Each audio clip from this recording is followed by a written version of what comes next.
いうことでですね、キャンプ場着きました。こちら。カルオートガーデンの方に来ております。今日はマイクつけておりますが、感度良好でしょうか。本日は V サイト、こちらのサイトについております。はい。目が泳いでますが、視線が気になります。というか、今日はほとんどお客さんがいないです。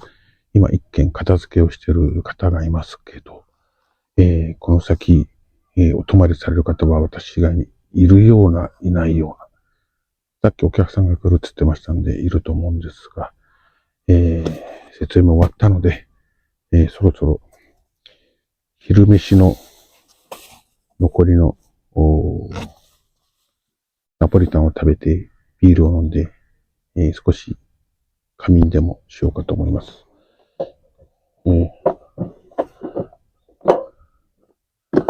本日、は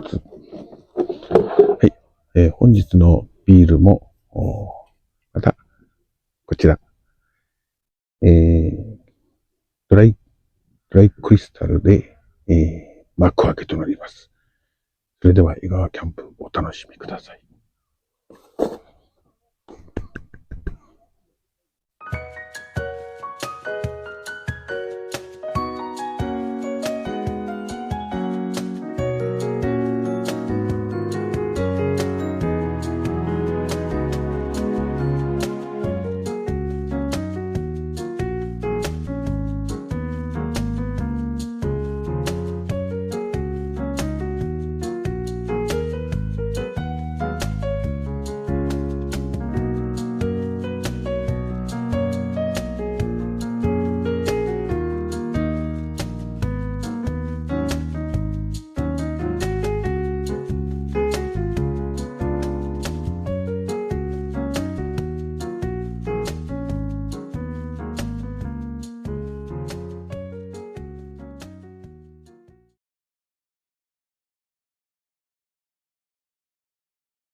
というこ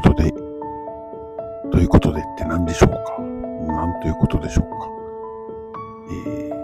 カルオートガーデンキャンプ場。ここはドッグランがあるので、犬を連れてくるといいというキャンプ場ですが、私には犬がまだいません。こいつだけです。